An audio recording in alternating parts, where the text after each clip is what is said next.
O Senhor esteja convosco. Proclamação do Evangelho de Jesus Cristo segundo Marcos.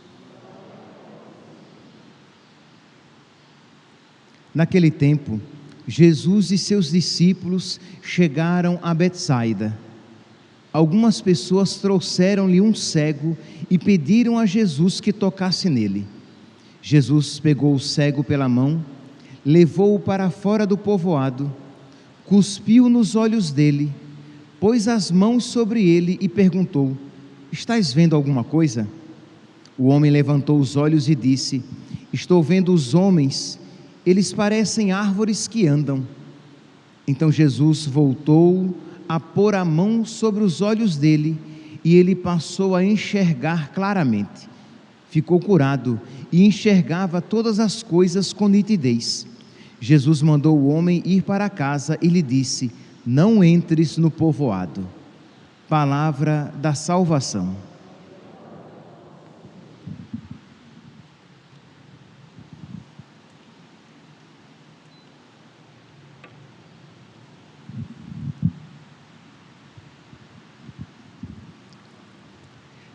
Caríssimos irmãos e irmãs, hoje terei que ser um pouquinho mais resumido.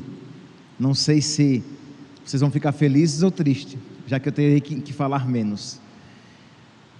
O evangelho de hoje é um evangelho particular a São Paulo, a São Marcos. Nós não iremos encontrar este relato em um outro evangelista. Por quê? Porque ele apresenta uma cura em etapas. Nós não iremos encontrar isso em outros relatos de Jesus Cristo curando gradativamente alguém. E acredito que ele é de uma valia espiritual, ele é uma riqueza espiritual para nós. Então vamos fazer uma aplicação espiritual deste evangelho. Diz aqui que trouxeram a Jesus um cego e pediram que Jesus lhe impusesse a mão. Diz então que Jesus, ele pega o cego pela mão e sai do povoado. Interessante, Jesus, ele não realiza já de imediato ali o ato, o gesto taumatúrgico, o gesto de cura. Não, Jesus tira aquele cego, sai do povoado e vai apenas com os discípulos. Nós não sabemos aqui quanto tempo eles caminharam e o que eles conversaram, mas sabemos que Jesus saiu com o cego da multidão. Jesus queria um encontro mais íntimo, nós poderíamos dizer um encontro pessoal com aquele cego. Então é algo que deve nos chamar a atenção. Por quê? Porque a maneira de Jesus agir com esses personagens bíblicos revela também a maneira de Jesus agir conosco.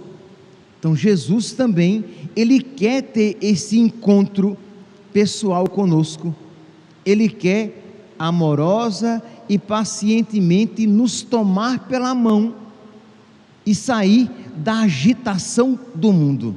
A pergunta é, se nós queremos dar a mão a nosso Senhor e sair da muvuca, e sair do agito, e dar ocasião para um encontro verdadeiramente fecundo, profícuo de nosso Senhor. Pois bem, ele pega o cego pela mão, levou-o para fora do povoado, cuspiu nos olhos dele. Aqui é um gesto, lembremos-nos que para o judeu, o que era a saliva, para nós é um gesto meio anti-higiênico, né? A gente ouve isso com uma certa... Mas para o judeu a saliva é o ar em estado líquido, é o espírito em estado líquido, já que o hálito, pneuma, é o espírito, é vida. Quando uma pessoa morre, já não existe mais ar nela, ela não tem mais a pneuma. Pois bem, então Jesus, né, se utiliza aqui desse gesto sacramental, digamos, de um sacramental, para realizar a cura. Jesus então cuspiu nos olhos dele, pôs as mãos sobre ele e perguntou: estás vendo alguma coisa? E ele responde: eu estou vendo os homens, eles se parecem com árvores que andam. Isto é, a cura não tinha ainda se realizado, ela tinha sido imperfeita, isto é, incompleta. Mas a pergunta aqui é: por que esta cura foi incompleta?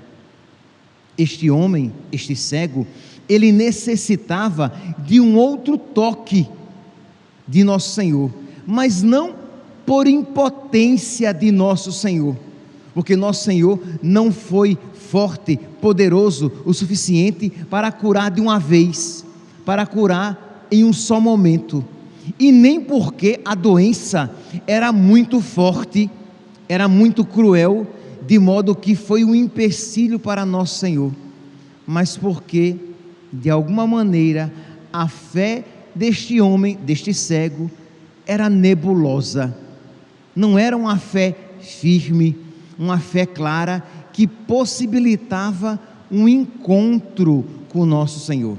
Então, vamos usar aqui um termo, por culpa do cego, aquela cura não tinha se realizado perfeitamente, da mesma maneira que, por culpa nossa, não somos santos. Isto é, imagine aqui, acredito, né, vou chutar, mas acredito que todos os que estão aqui nesta igreja, pelo menos, já comungaram uma vez na vida. Não sei se haja alguém aqui que não tenha feito ainda a sua primeira comunhão, que nunca tenha comungado uma vez na vida. Pois bem, então tenho certeza que se você, pelo menos, já recebeu Jesus adequadamente uma vez na vida, você já deveria ser santo, porque uma comunhão já é suficiente para nos fazer santos por toda a vida neste mundo e nos preparar para o céu. Porque quando nós recebemos a comunhão, nós recebemos Deus inteiro, corpo, sangue, alma e divindade. Ora, se ainda não somos santos, não é por culpa de nosso Senhor, que foi seguro, que foi cainha, né? Como se diz aqui, né? Que foi mão de vaca, que não foi generoso em nos conceder as suas graças, porque o Senhor é generoso em nos conceder o seu amor. Recebemos o Espírito Santo no nosso batismo, recebemos a confirmação deste Espírito com uma potência ainda maior no dia da nossa confirmação. Recebemos este mesmo Espírito quando pecamos e nos confessamos, recebemos este mesmo Espírito, e recebemos o Espírito Santo, recebemos a Trindade quando recebemos a Eucaristia. Pois bem, mas diz então que o cego responde: olha, eu não estou vendo muito bem não, eu estou vendo os homens como árvore. E diz aqui que nosso Senhor, bondosa e pacientemente, impõe novamente as mãos. Meus irmãos, nós vendo Jesus que impõe novamente as mãos sobre este cego, nós devemos nos ver neste cego, em que o Senhor bondosa e pacientemente impõe tantas vezes as suas mãos sobre nós, fazendo-nos recomeçar. Quando eu preparava agora esta homilia, me veio ao coração o Salmo 137, o versículo 8, que diz assim: completai em mim a obra começada, ó Senhor, vossa bondade é para sempre. Eu vos peço, não deixeis inacabada esta obra que fizeram vossas mãos. É muito bonito. Eu frequentemente que rezo esse Salmo 137 e me deparo com este versículo 8º, ele me toca o coração, porque eu já rezei várias vezes, isto é, assumindo verdadeiramente este versículo e falando com Deus a partir dele. Completai em mim a obra começada. Se nós estamos aqui, meus santos, na igreja, uma obra começou. Se você crê em Jesus, uma obra começou. Se em algum momento na sua vida já brotou o desejo de abandonar o mundo radicalmente, ou pelo menos, digo ainda, se em algum momento na sua vida já brotou o desejo de abandonar algo do mundo, a obra de Deus já começou. E se em algum momento no seu coração já brotou um desejo de santidade, de amar a Deus com todo o seu coração, com toda a sua alma, com todo o seu entendimento, com todas as suas forças, a obra de Deus já começou, porque você, por você mesmo, é incapaz de isso desejar. Se você, imagine, já sentiu vontade de perder tudo por Cristo, de morrer por Ele, isso é ação da graça de Deus. Se você já desejou ou tem desejado, estou aqui dizendo já desejou, para colocar uma situação bem extrema, para dizer que se isso já aconteceu uma vez na sua vida, a obra de Deus já começou, de modo que você pode rezar este versículo sálmico: completar em mim a obra começada. Se você é batizado, você já pode rezar: completar em mim a obra começada. Ó Senhor, não deixeis inacabada esta obra que fizeram vossas mãos. Nós somos a obra de Deus, e Deus, Ele quer completar esta obra, como quis completar a obra começada na vida do cego. O cego então diz: olha, Senhor, eu não estou vendo direito, eu estou vendo confusamente, eu estou vendo os homens como árvores que andam. E Jesus então impõe novamente as mãos sobre ele, e ele enxerga perfeitamente. Meu santinho, eu repito, este cego é a figura de cada um de nós.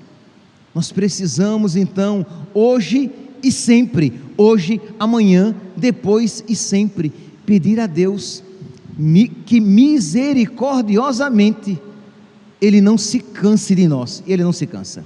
Quem ama não se cansa, e Ele nos ama. Então, meu Deus, por misericórdia, estende-me novamente a mão, porque eu me afundo nessas águas nas quais eu mergulhei por culpa própria, nessa lama em que eu me joguei por culpa própria. Senhor, misericordiosamente, impõe novamente as tuas mãos sobre mim, e concedei-me novamente uma luz nova, para que eu veja como tu és bom, para que eu veja que a tua vontade é justa, que os teus caminhos são verdadeiros, porque muitas vezes nós somos cegos para muitas realidades espirituais, isto é, nós enxergamos confusamente, nós não vemos a vontade de Deus como deveríamos vê-la. Um outro versículo sálmico que eu gosto muito, eu já falei aqui, é aquele: abri meus olhos e então contemplarei as maravilhas que encerram vossa lei. Abri meus olhos, Senhor, para que eu veja que o Senhor é o que existe de melhor. Abri meus olhos, Senhor, para que eu veja que o pecado é mau, que o pecado é feio, que o pecado é desgraça, que o diabo, ele não tem nada de bom para me oferecer, que eu diga como a oração de São Bento: ipsa venena bibas, bebe tu mesmo do teu veneno. Eu não quero o que tu me ofereces, porque o que tu me ofereces é mau, eu quero o que Deus me oferece, porque o que Deus me oferece é bom, é vida, é verdadeiro.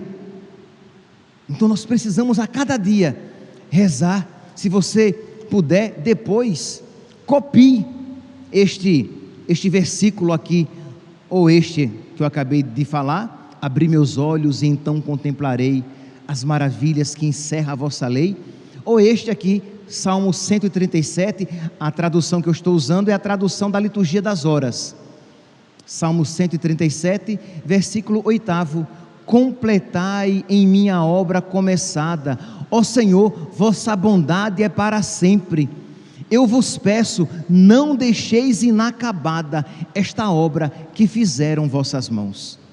Pois bem, como eu falava então nós somos a figura deste cego que suplica a Jesus, e Jesus misericordiosamente lhe impõe novamente as mãos, mas Jesus diz a ele que final, Marcos capítulo 8, versículo 23, não entres no povoado, isto é, não volte para a vida de antigamente, porque senão a obra que em ti realizei será perdida.